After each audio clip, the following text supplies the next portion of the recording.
जवानी के उड़े दहो मनवा से मनवा पे जुड़े दहो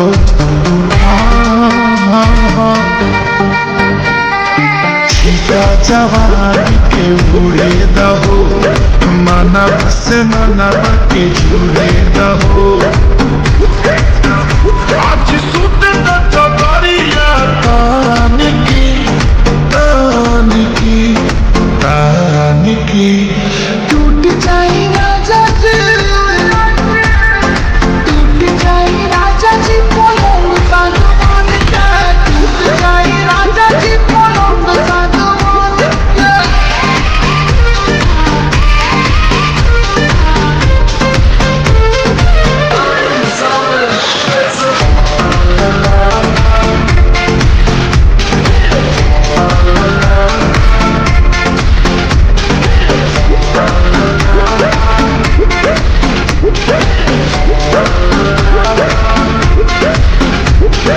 छुए तो बदन की दिखना कटन की चदर बिछा दी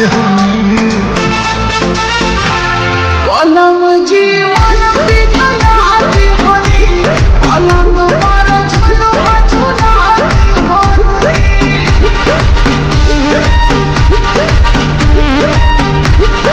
छुए तो बदन की दिखना कटन की चदर बिछा दी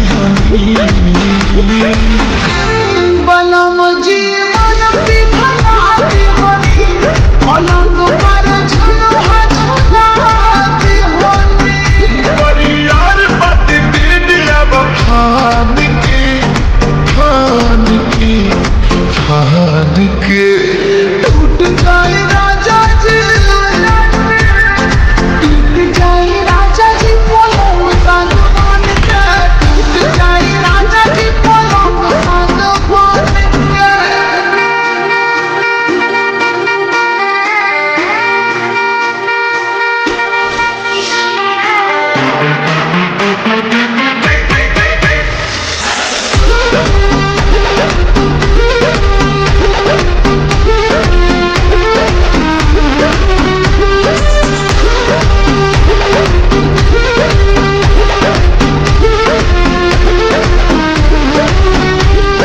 बने तब सरमी देहिया में गरमी पैठे लागी हो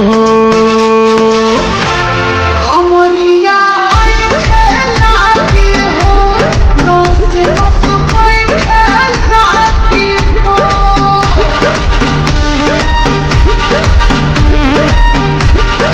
बने तब सरमी देहिया में गरमी पैठे